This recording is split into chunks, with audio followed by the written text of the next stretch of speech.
Best long-term investment number 2 is investing in yourself or your family through education and training.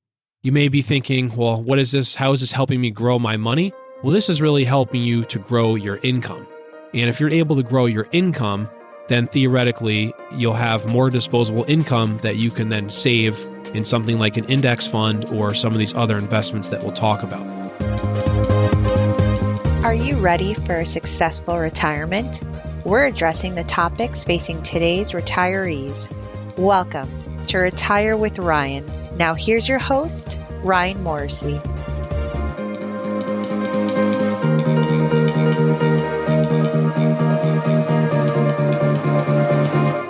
Welcome back. This is episode 115. In this week's episode, we're going to talk about the 5 best long-term investments to grow your money. And as a reminder, if you haven't completed my 2022 listener survey, I would greatly appreciate you going to retirewithryan.com. And at the very top of the homepage, you'll see a banner where you can click to complete the listener survey. It will only take you a few minutes, but I greatly appreciate your input as I'm trying to improve upon this podcast and make it the best retirement podcast that it can be. And while you're there, after you've completed that, scroll a little bit further down the page and you'll see a link to our upcoming retirement readiness workshops that are beginning at the end of September. If you are in need of updating your retirement plan or you don't have a plan altogether, please consider signing up to attend one of the 2 locations hosted at Cheshire High School and also at the Middletown Continuing Education Department. So, as I said before, we're going to discuss 5 best long-term investments to help grow your money, and I'm going to list them in order of difficulty or sophistication. So number 1, best long-term investment to grow your money would be index funds. If you haven't listened to last week's episode, what is the difference between an index fund and an ETF? I would suggest you go back and do so. But a quick recap is that an index fund is designed to help track a certain segment of the stock market or overall markets in general. It could also be bond or real estate or commodity markets, but we'll talk just about the stock market for now. I'm sure you've probably heard of the Standard & Poor's 500 or the S&P 500. It's the 500 largest companies in the United States. That's a very popular index. Usually you can't go wrong investing in an index fund like that. The benefit that you're getting is index funds have low cost, so you're keeping most of your money, and over time, studies have shown that very few investors can beat the performance of just a simple index like the S&P 500. If you want to take it up a level from there, you could consider using a total stock market index fund. This is a little more diversified than the traditional S&P 500. It adds more companies into the investment. It's adding both small cap and mid cap companies, so you're getting even greater diversification. Using something like that is a very easy way to begin investing and to help diversify your portfolio. From there, you could consider using an international fund of sorts to get you not only U.S. stock exposure, but also international. You could use a total international stock index fund or a global fund ex-US. There's different options out there. And using one or two of those funds in combination is a good way to diversify your portfolio. Depending on your level of sophistication, you may want to break it down even further. You may want to, instead of using a total stock market index fund, you could also use a small cap fund, a mid cap fund, and a large cap fund. And to even further diversify, you could also possibly add a commodity fund in there, or maybe even a real estate fund. If you're new to investing, I would suggest you go back and listen to my episode titled The 5-Step Portfolio Process.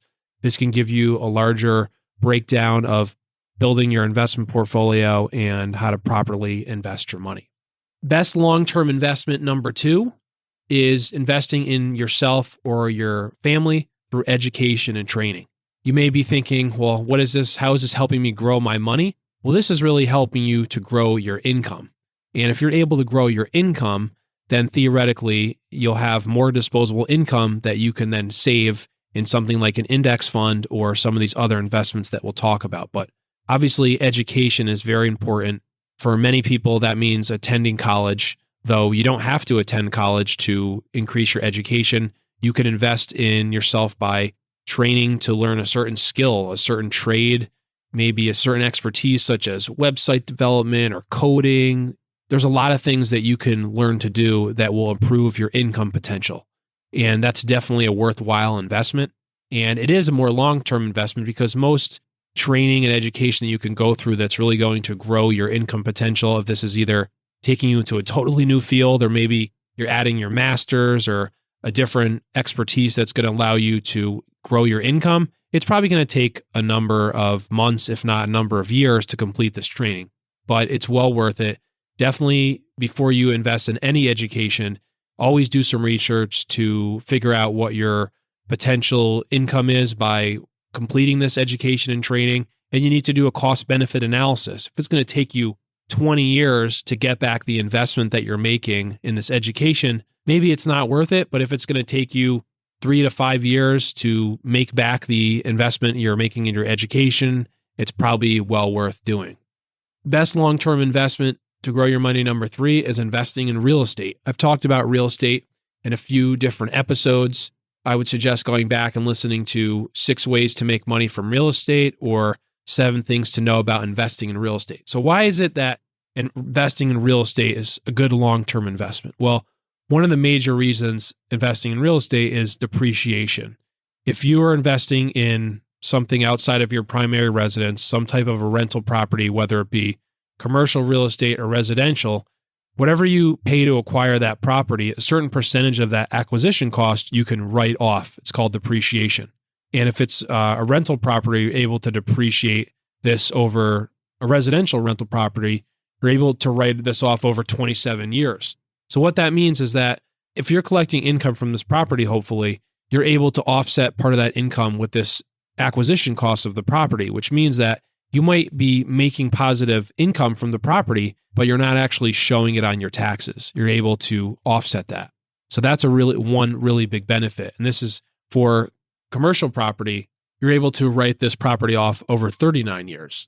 So this is a way that by using this depreciation, it helps over time for you to offset the cash flow from the property. This is on top of the costs that you have by owning the property, taxes, insurance, other maintenance costs. And then over time, if you presumably use a mortgage to acquire this property, your mortgage is being paid down. So your tenants, your renters are helping you to pay off this property. And many people, when they acquire a residential property or a commercial, they'll do that over a 20 up to maybe a 30-year mortgage. So if you hold the property until the end of the mortgage, your property is now free and clear. And you could either keep renting that property out and now you're getting even more cash flow because you don't have to pay a mortgage anymore, or you could sell the property. And that is the real benefit of owning a rental property, is that long-term appreciation by having the ability to depreciate it and also to have your mortgage be paid down. There's also the appreciation of just the property itself, though over the long term, real estate has only had about a 3 to 5% appreciation. The stock market has had anywhere from 9 to 11% growth rate. So stocks definitely offer you better long-term growth potential, but you don't have the ability to use depreciation like you do when you own real estate. Another thing is leverage. To buy a investment property, most banks will require you to put 20 to 30% down, whereas when you buy a stock, you have to usually pay for that stock in full. So you're able to get more exposure with a smaller amount of money. So consider looking at real estate, though I will say if you're getting close to retiring, you may not want to own real estate into your retirement. I'm someone who owns some rental properties, and things are great when tenants are paying, when there are no problems. But when tenants aren't paying and you have to evict someone, or you have a problem tenant, or you just have some bad luck and a lot of repairs at once, it isn't fun. So you definitely have to be willing to do the work. And if you're not willing to do that, or you don't want some hassles, then maybe you don't consider investing in real estate. Best long-term investment, number 4, would be starting or buying a business. There are a lot of people that are looking to sell a business, a lot of baby boomers that have small businesses that are looking to retire. And there's a good opportunity if you're looking to buy a business to maybe get out of your current career, or you want to be your own boss, you want to have more flexibility, then definitely working with a business broker or just looking online, you may be able to find a business for sale. And it's certainly, I own a small business.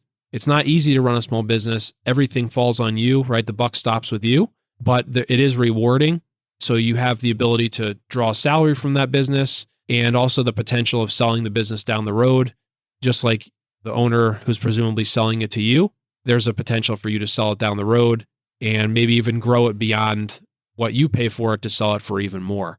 Or maybe create a legacy and have your children or grandchildren take over the business, and this could be an opportunity for them down the road. There's a lot of good things that come with owning a small business.